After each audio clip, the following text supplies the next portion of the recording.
physical sciences session. My name is Temba Ngube. Today we are focusing our attention on a very important part of stoichiometry, which will be focusing on the limiting reagents as well as the percentage purity in the context of a chemical change or a chemical reaction. So that's what we're going to be doing for today. Now, let's look at the broader picture in as far as how limiting reagents actually fit into the broader quantitative aspects of chemical change.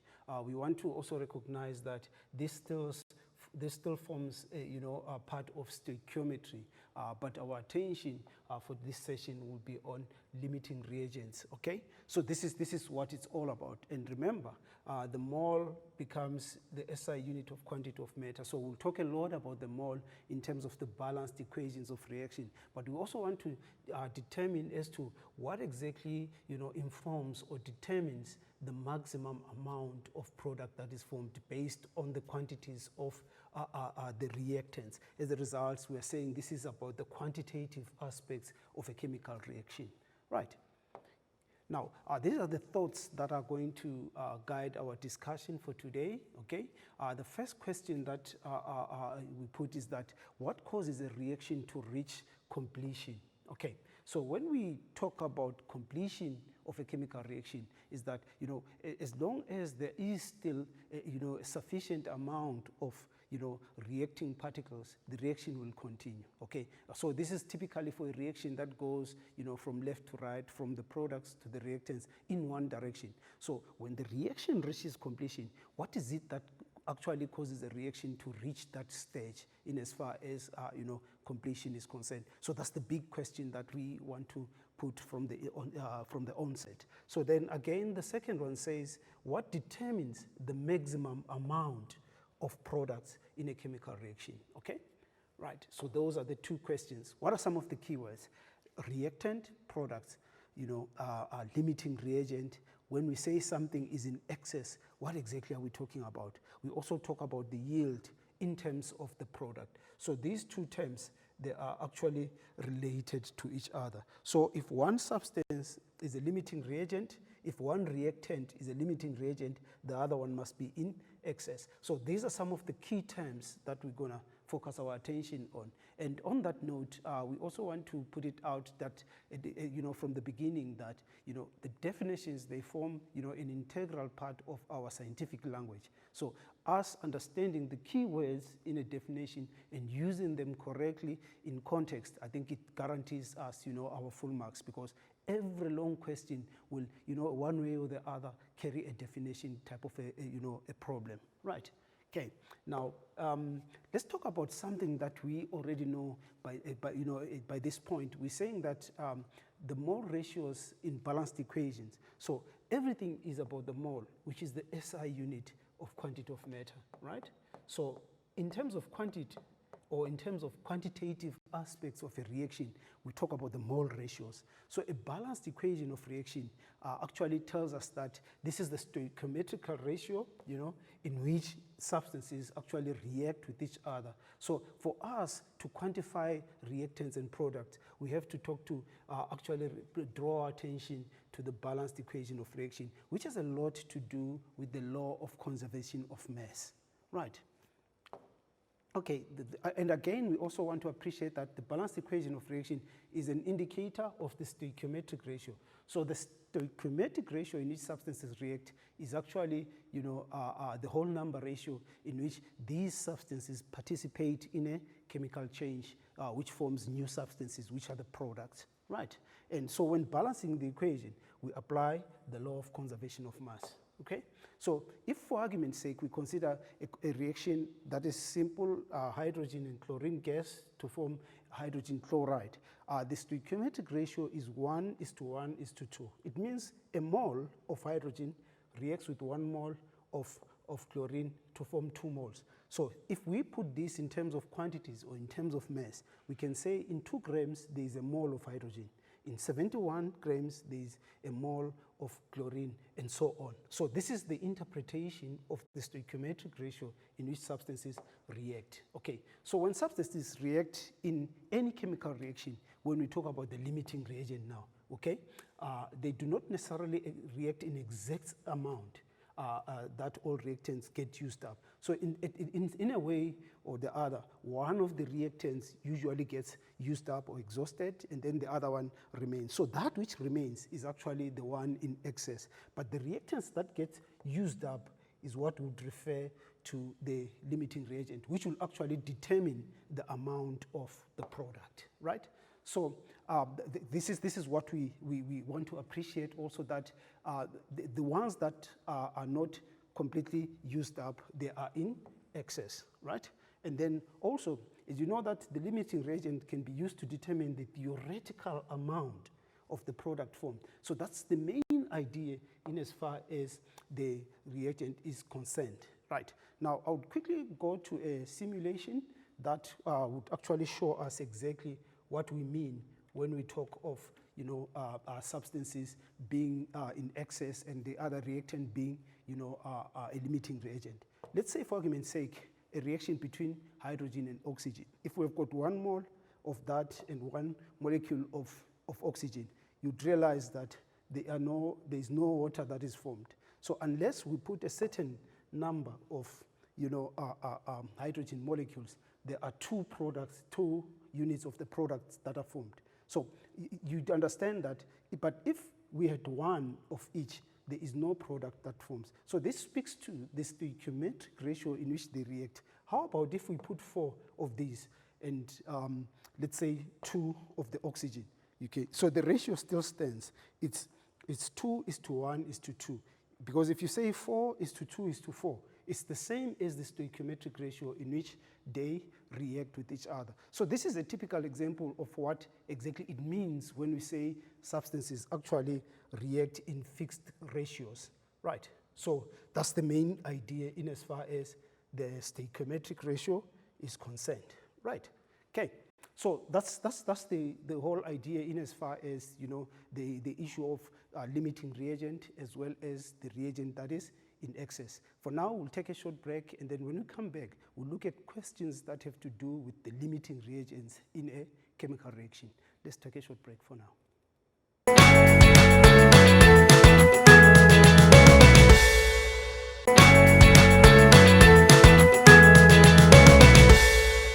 Welcome back. We're still looking into the limiting reagents in as far as reactions are concerned. So now we'll draw attention to typical examples. You know, we'll look at a scenario where 2 substances react with each other, and we may be given their, you know, initial amounts, and we need to decide which one of the 2 is in excess and which one is actually, you know, a limiting reagent. Because we've also appreciated the fact that these substances, they do not actually they are not actually placed, you know, in a reaction vessel, you know, in exact amount. So at one stage or the other, the reaction will reach completion or it will stop as a result of one of the 2 reactions being actually used up. Now let's look at a practical example, okay, involving, you know, limiting reagents. Now we are told here that we've got 192 grams of sulfur dioxide. So that's the mass of sulfur dioxide, which reacts with 64 grams of oxygen, right? These are the 2 reactants. They form sulfur trioxide as a product according to the following equation that's given to us. Which substance is the limiting reagent? So this is the actual question that we want to actually address. So let's go through the steps in terms of problem solving. What exactly do we need to do? First of all, because we know that to quantify matter in a chemical reaction, we have to talk about the mole as the SI unit. So in other words, it demands that we actually balance this equation of reaction. So as it is given, the reaction is not exactly balanced. So we'll try and apply the law of conservation of mass so that the reaction is balanced, so that we can derive the stoichiometric ratio in which these reactants participate in the reaction. So there's 1 sulfur on the left and 1 on the right. The problem comes with the oxygen. Okay, we've got 4 oxygen on the left and then 3 on the right. So for that reason, if we put a 2 here, okay, and we put a 2 there, okay, what does that mean for us? It says the sulfur is balanced. Oxygen, we've got 6, which is the 4 plus 2. There is the 4 and then the 2, which gives us the 6. So the stoichiometric ratio in which they react is 2 is to 1 is to 2, right? So we've taken care of the first part. However, we need to put it out there that sometimes the equation may be given already in balanced form, so you don't have to go through this. So pay careful attention to that. If it says a balanced equation of reaction is given, you know that part is sorted. But if it says an equation, verify whether the equation is balanced or not, so that we can arrive, you know, at the stoichiometric ratio in which the substances participate in the chemical change, right? Okay. Now, step number 2, we want to determine the moles of each substance, okay? Now, the number of moles of sulfur dioxide, okay, for argument's sake, is equals to mass of sample. The sample is 192 grams, okay, which is mass over molar mass. So the 192 is the mass of sample, okay? That's 192 grams. Now, if we go to our periodic table and try to get the molar mass of sulfur dioxide, we know sulfur is 32 and oxygen is 16. So what do we have here? We've got sulfur, which is 32, then 16 times 2, another 32. So this is actually 64 grams per mole, okay? So if we do this calculation, it will give us the exact, you know, moles present in that 192 gram sample of sulfur trioxide. So if we go to our calculator, it will give us 192, okay, which is the mass of the sample, divided by 64, which is the molar mass. In this case, it gives us 3 moles, right? So that's 3 moles, okay? There are 3 moles in the 192 gram sample. But then what about oxygen, okay? Number of moles of oxygen gas is equals to mass over molar mass. That's the formula, okay? So the mass of oxygen is 64, right, grams, divided by the molar mass of oxygen. So oxygen is actually a diatomic, you know, molecule. So it's, each one of them is 16 multiplied by 2. It gives us 32 grams per mole, okay?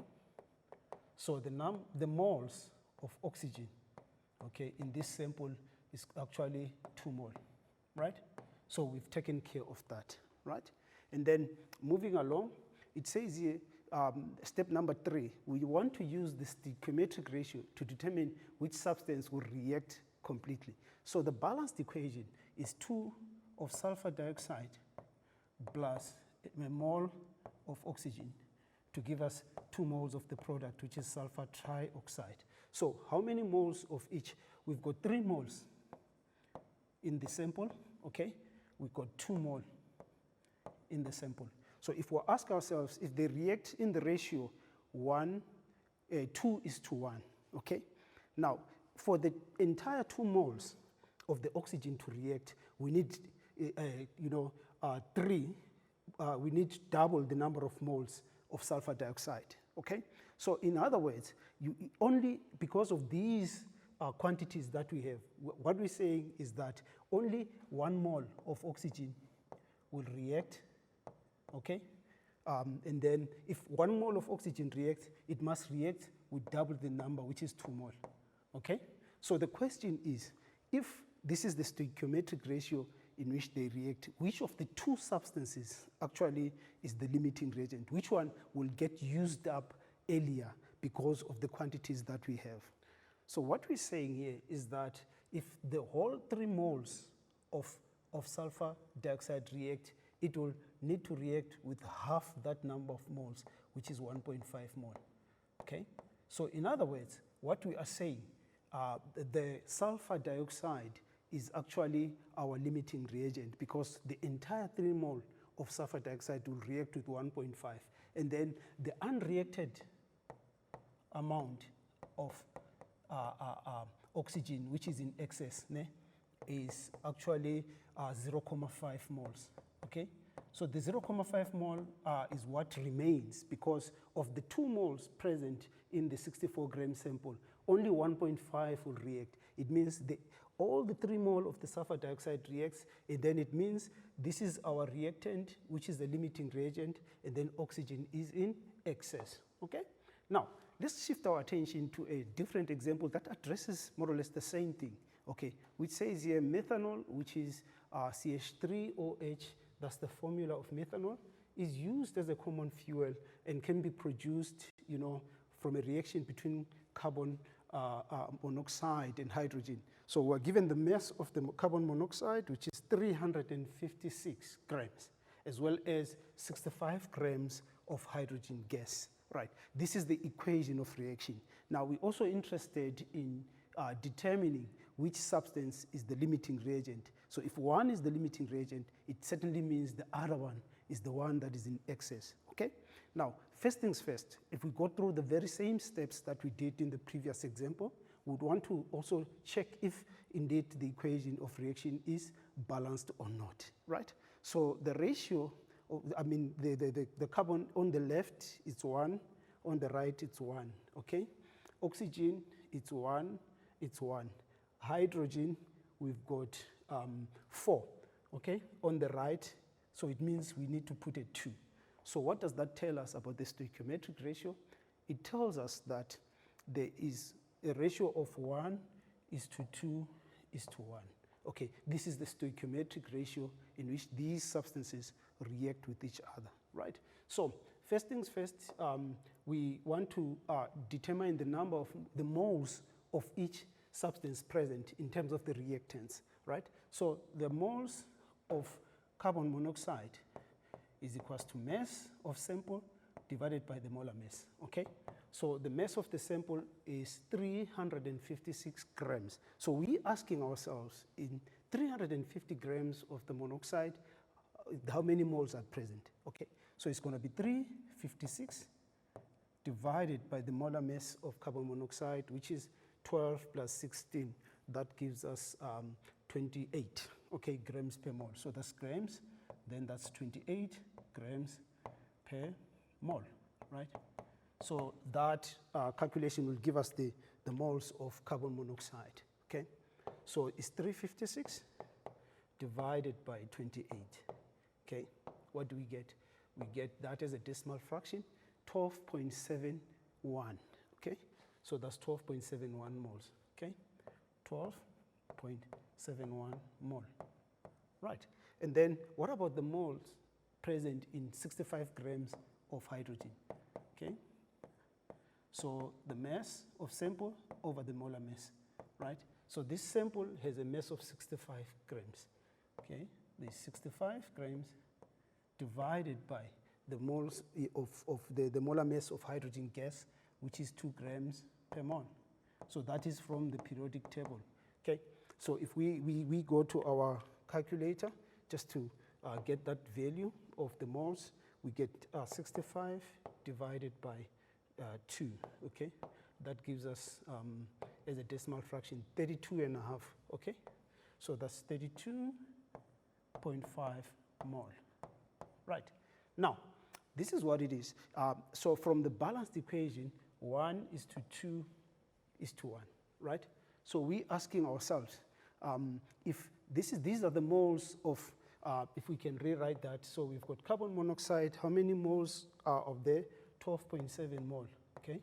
So we're comparing the moles there, plus 2 hydrogen, which gave us 32.5 moles, okay? This gives us CH3OH, right? That's the product. Now, the ratio is 1 is to 2, okay? This is the stoichiometric ratio in which they react with each other. So for every mole of carbon monoxide, we need double the moles of hydrogen gas. So if we've got 12.7, the entire 12.7 will react, or 12.7 mole of carbon monoxide will react with double that, which is 2 times 12.7, right? Okay? So as a result, all the carbon monoxide will actually be used up in the reaction, and then it becomes our limiting reagent. Now, how many moles of hydrogen will remain unreacted? Okay, that's the next question, right?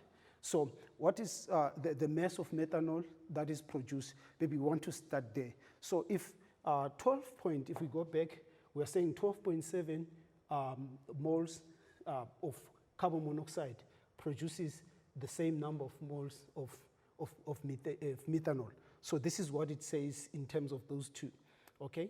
So we have 12.7 mole, okay, of carbon monoxide, right, produces, okay, 12.7 mole of methanol, which is CH3OH, right? Okay, so that's the stoichiometric ratio because 1 is to 1 from the balanced equation of reaction. Okay, so we ask ourselves, in 12.7 moles of methanol, what is the mass of methanol? We know that number of moles of CH3OH is equals to the mass that will be obtained over the molar mass of methanol, right?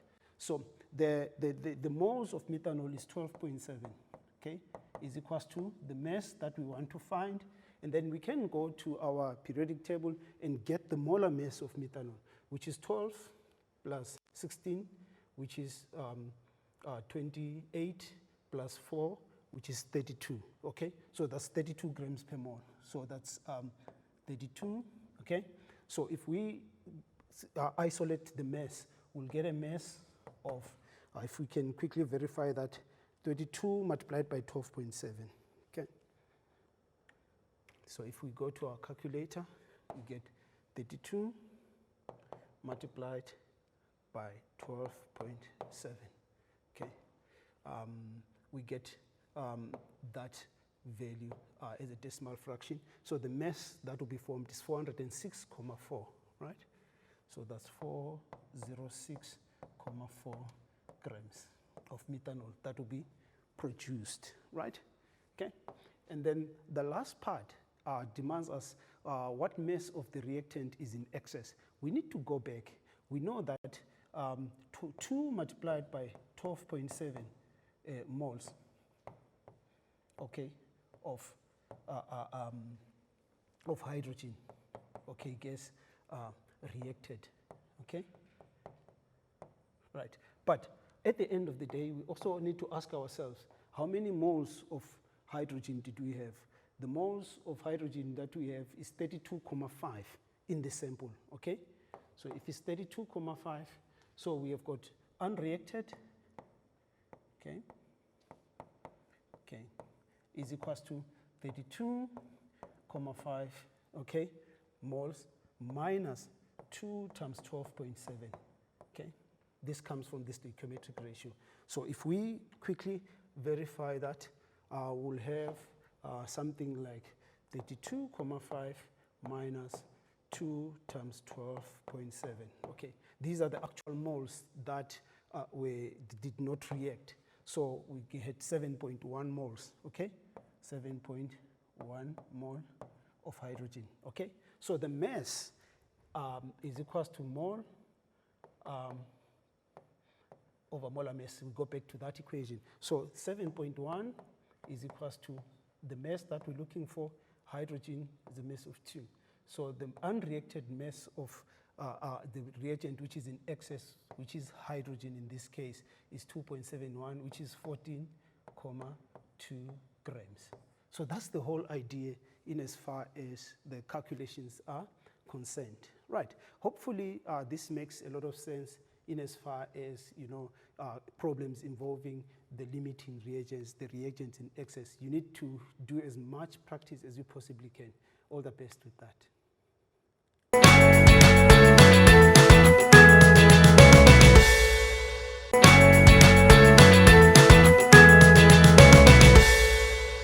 Now let's focus our attention on something that's very relevant in as far as quantitative aspects of chemical change, which has to do with purity.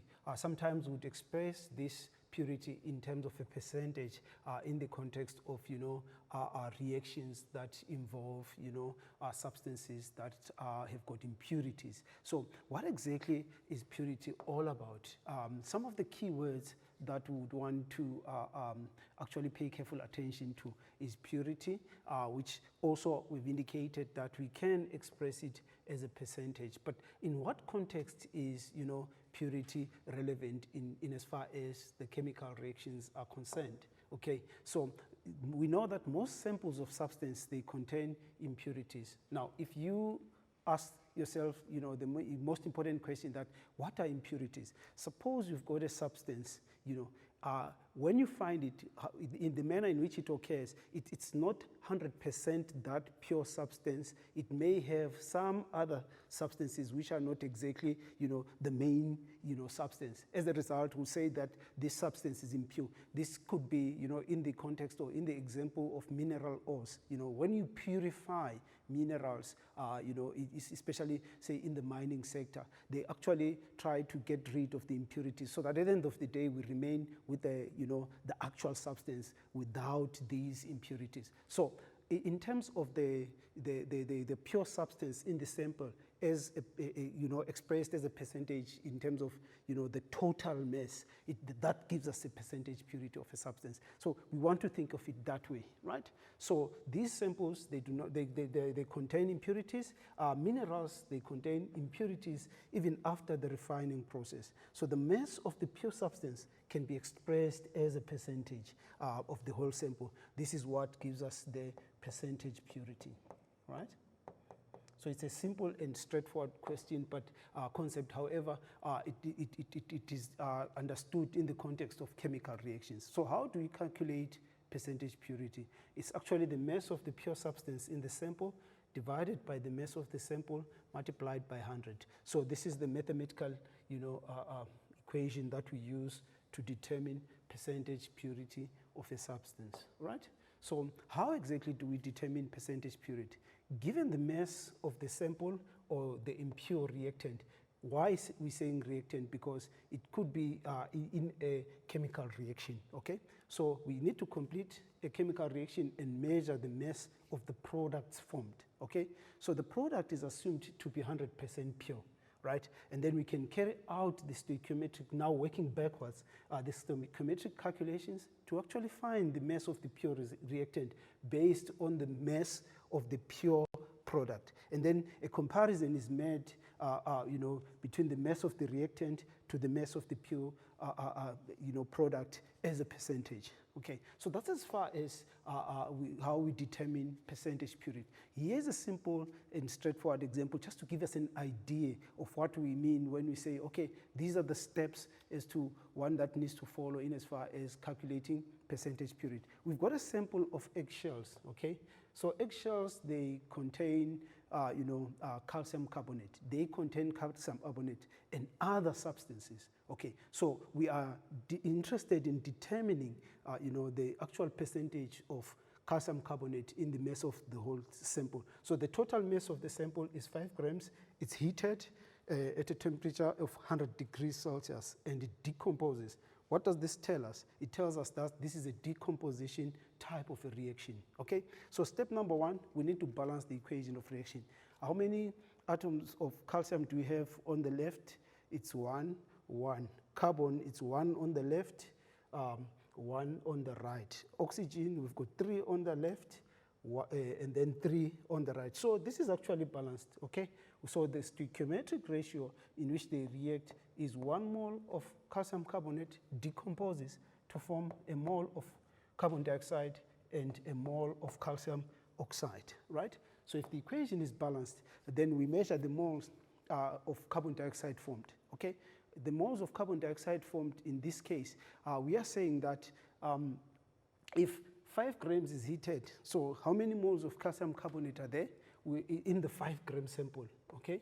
So number of moles of calcium carbonate, okay, is equals to the mass of the sample over the molar mass, okay? So we'll determine the number of moles of calcium carbonate in the sample.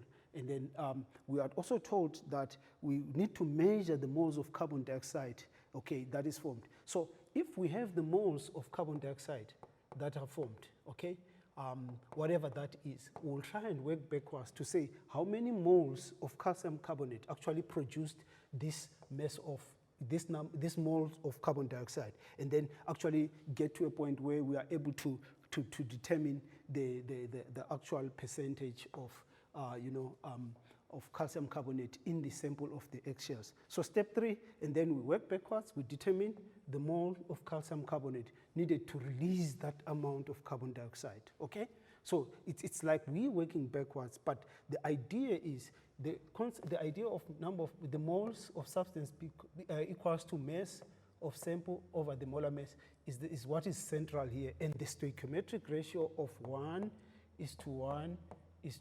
So we would ask ourselves to say a mole of calcium carbonate produces whatever number of moles of carbon dioxide. So given the moles of carbon dioxide, we can work backwards and determine how many moles of calcium carbonate were responsible for producing that amount of carbon dioxide. And then we can, after that, we can determine the mass of pure calcium carbonate in the sample. So at the end of the day, percentage purity of this sample of calcium carbonate is equals to mass, okay, of calcium carbonate, okay, in sample, right, divided by total mass of sample. All right? Okay, as a percentage, we multiply this by 100. It will give us the percentage purity, right? So that's the main idea in as far as, determining the percentage purity of a substance. For now, let's take a short breather. When we come back, we'll try and look at a practical example with the actual masses of samples and try to determine, the percentage purity using, real substances and real, masses, and try to work backwards in as far as the stoichiometry is concerned. Let's take a short break for now.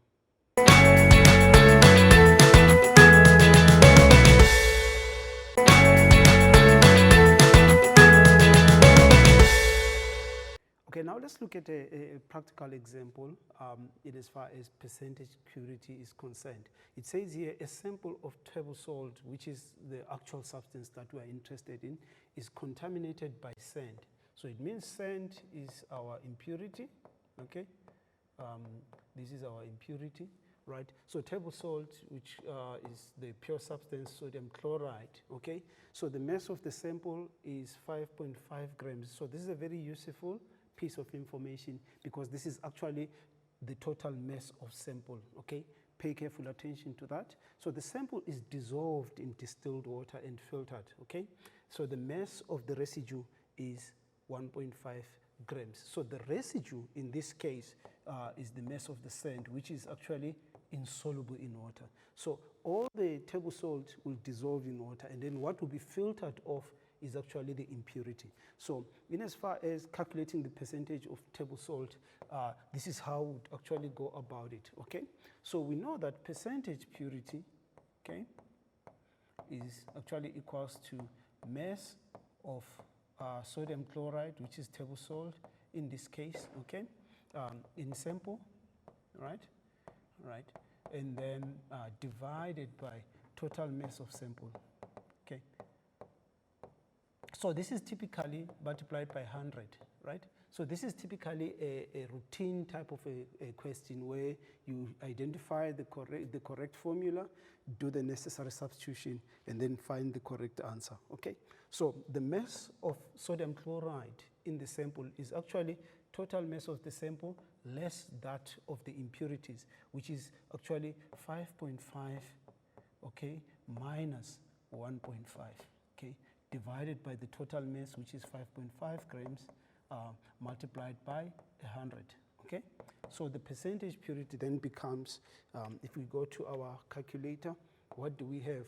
5.5, we can even punch it like straight into the calculator, 5.5 less the mass of the impurity, which is 1.5, divided by the total mass, which is 5.5, we multiply that by 100, okay? Then this will definitely give us the percentage purity. So the percentage purity of table salt is 72.73, right? So it's 72.73%, right? Now, always leave your answer to 2 decimal places unless or otherwise specified, right? Okay, now let's look at a different question altogether, still addressing percentage purity of a substance. It says here, a learner hits 50 grams of calcium carbonate, okay, which reacts according to the following balanced equation. So what's the main idea here? It's not always that you'll be required to balance. Sometimes the balanced equation of the reaction will be given to you. So that part of the law of conservation of mass has already been taken care of. So yours is to actually apply the stoichiometric ratios, to try and check, the percentage purity in the actual substance that we are looking at. So calcium carbonate decomposes to give us carbon dioxide and calcium oxide.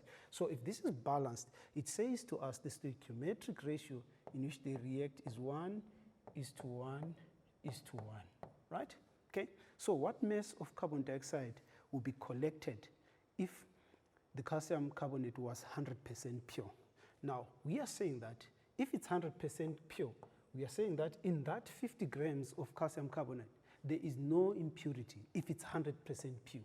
So there is 0 impurities. So all that 50 grams is actually the pure substance, which is calcium carbonate, right? So that's the first question. Now, how then do we answer that? We will use our stoichiometric ratio. So we know that the ratio is 1:1, okay, because we were interested in the carbon dioxide gas that will be collected. So we ask ourselves whether how many moles of calcium carbonate are present in 50 grams. So now the moles of calcium carbonate present in 50 grams is mass of sample over the molar mass, right? The mass of the sample is actually 50 grams. It's given.